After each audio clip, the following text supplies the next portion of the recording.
Halo, perkenalkan nama saya Indra Dwi Permana. Saya akan mempresentasikan PPT saya tentang fenomena penggunaan bahasa pergaulan di Indonesia.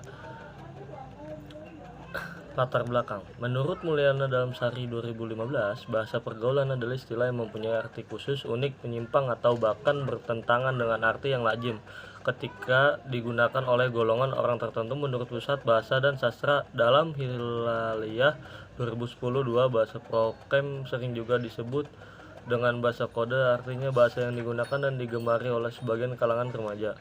Rumusan masalah: bagaimana perkembangan dan evolusi bahasa pergaulan di Indonesia dalam beberapa dekade terakhir? Apa faktor-faktor yang mempengaruhi markah penggunaan bahasa pergaulan di Indonesia, terutama di kalangan generasi muda?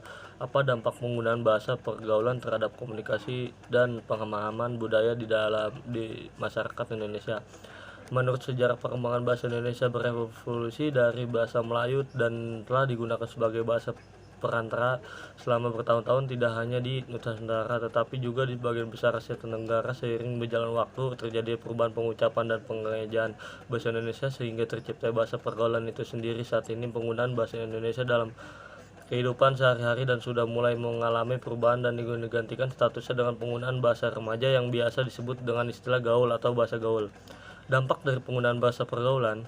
Pada dasar dampak penggunaan lingua franca meliputi aspek positif dan negatif serta hubungan antara dampak tersebut dengan komunikasi budaya, identitas, pendidikan, dan bidang profesi masyarakat Indonesia. Hal ini membantu kita memperoleh pemahaman yang lebih konferensif tentang bagaimana bahasa umum mempengaruhi cara kita berkomunikasi dan berinteraksi dalam masyarakat.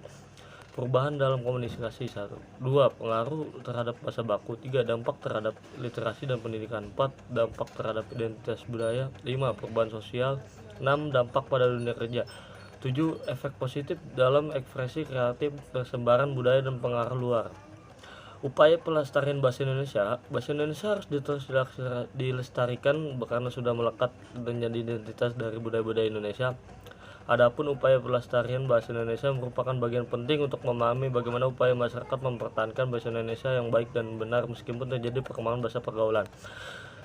Sekian presentasi saya. Mohon maaf ketika salah berbicara sebesar-besarnya. Wassalamualaikum warahmatullahi wabarakatuh.